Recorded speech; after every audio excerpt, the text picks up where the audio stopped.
मत्ती अध्याय 26 पार्ट 2। परंतु जीवित होने के पश्चात मैं तुमसे पहले गलील को जाऊंगा। इस पर पतरस ने उससे कहा, चाहे सब के सब तेरे कारण ठोकर खाएं तो खाएं, पर मैं कभी न खाऊंगा। यीशु ने कहा, मैं तुमसे सच कहता हूँ कि आज ही की रात को मुर्गे के बांग देने से पहले तू 3 बार मेरा इनकार करेगा। पतरस ने उससे कहा, चाहे मुझे तेरे साथ मरना भी पड़े, मैं तेरा इनकार नहीं करूँगा। सब चेलों ने भी यही कहा। तब यीशु के साथ गतसमनी नामक स्थान पर आया और अपने चेलों से कहा, जब तक मैं वहाँ जाकर प्रार्थना करता हूँ, तुम यहीं बैठो। उसने अपने साथ पतरस और जब्दी के 2 पुत्रों को लिया और व्यथित तथा व्याकुल होने लगा। फिर उसने उनसे कहा, मेरा मन बहुत उदास है, यहाँ तक कि मैं मरने पर हूँ। यहीं ठहरो और मेरे साथ जागते रहो। फिर वह उनसे थोड़ा आगे बढ़ा और मुंह के बल गिरकर यह प्रार्थना करने लगा, हे मेरे पिता, यदि संभव हो तो यह प्याला मुझसे टल जाए, फिर भी मेरी नहीं पर तेरी इच्छा पूरी हो। तब वह चेलों के पास आया और उन्हें सोते पाकर उसने पतरस से कहा, क्या तुम लोग मेरे साथ एक घड़ी भी न जाग सके? जागते रहो और प्रार्थना करते रहो कि तुम परीक्षा में न पड़ो। आत्मा तो तैयार है परंतु देह निर्बल है। फिर उसने दूसरी बार जाकर यह प्रार्थना की, हे मेरे पिता, यदि यह मेरे पिए बिना नहीं टल सकता तो तेरी इच्छा पूरी हो। उसने फिर आकर उन्हें सोते पाया, क्योंकि उनकी आंखें नींद से भरी थी। वह उन्हें फिर छोड़कर चला गया और फिर वही बात कहकर तीसरी बार प्रार्थना करने लगा। फिर उसने चेलों के पास आकर उनसे कहा, क्या तुम अब तक आराम से सो रहे हो? देखो, घड़ी आ पहुंची है और मनुष्य का पुत्र पापियों के हाथों में पकड़वाया जाता है। उठो, चलें, देखो मेरा पकड़वाने वाला निकट आ पहुंचा है।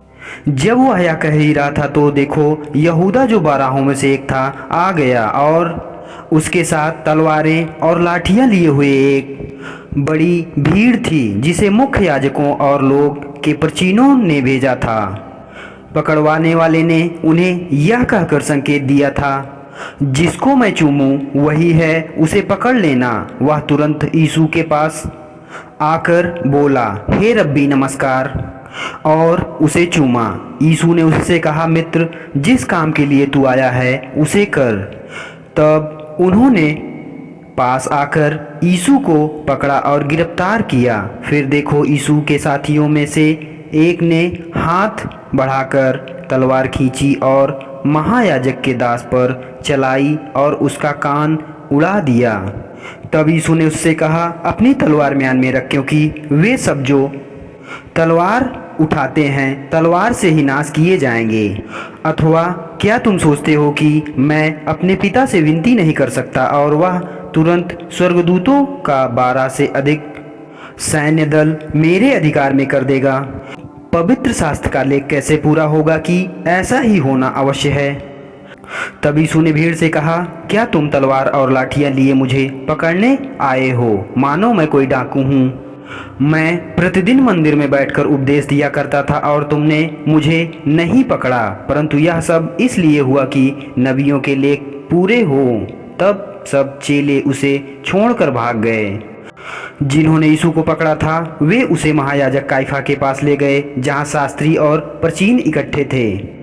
पतरस भी कुछ दूरी पर उसके पीछे पीछे चलकर महायाजक के आंगन तक पहुंचा और उसमें प्रवेश करके परिणाम देखने के लिए पहरेदारों के साथ बैठ गया। मुख्य याजक और सारी महासभा यीशु के विरुद्ध झूठी साक्षी पाने का प्रयत्न करते रहे, जिससे कि वे उसे मार डालें, परंतु बहुत से झूठे गवाहों के आने पर भी वे कुछ ना पा सके। अंत में 2 ने आकर कहा, इस मनुष्य ने कहा है, मैं परमेश्वर के मंदिर को ध्वस्त करके उसे 3 दिन में पुनः बना सकता हूँ।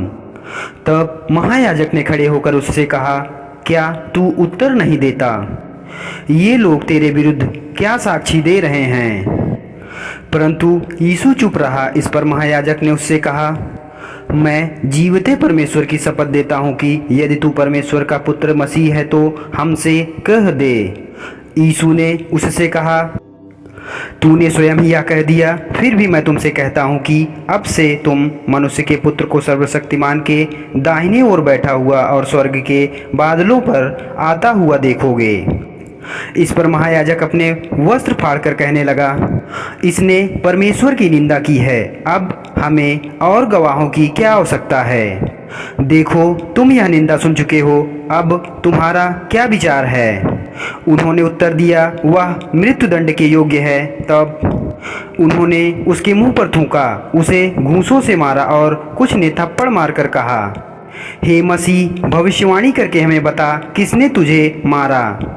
पतरस आंगन में बाहर बैठा हुआ था कि एक दासी ने उसके पास आकर कहा, तू भी गलीली यीशु के साथ था। परंतु इससे इनकार करते हुए उन सब के सामने उसने कहा, मैं नहीं जानता कि तू क्या कह रही है। जब वह बाहर डेवढ़ी पर गया तो एक और दासी ने उसे देखकर उनसे जो वहाँ पर थे कहा, यह मनुष्य भी नासरत यीशु के साथ था। तब उसने शपथ खाकर फिर इनकार किया, मैं इस मनुष्य को नहीं जानता। थोड़ी देर के बाद उन्होंने जो वहाँ खड़े थे पतरस के पास आकर उससे कहा, निश्चित रूप से तू भी उन्हीं में से है, क्योंकि तेरी बोली मुझे प्रकट करती है। तब वह धिक्कारने और शपथ खाने लगा, मैं उस मनुष्य को नहीं जानता, और तुरंत मुर्गे ने वांग दी। तब पतरस को वह बात जो यीशु ने कही थी स्मरण हो गई, मुर्गे के वांग देने से पहले तू 3 बार मेरा इनकार करेगा। और वह बाहर जाकर फूट फूट कर रोने लगा।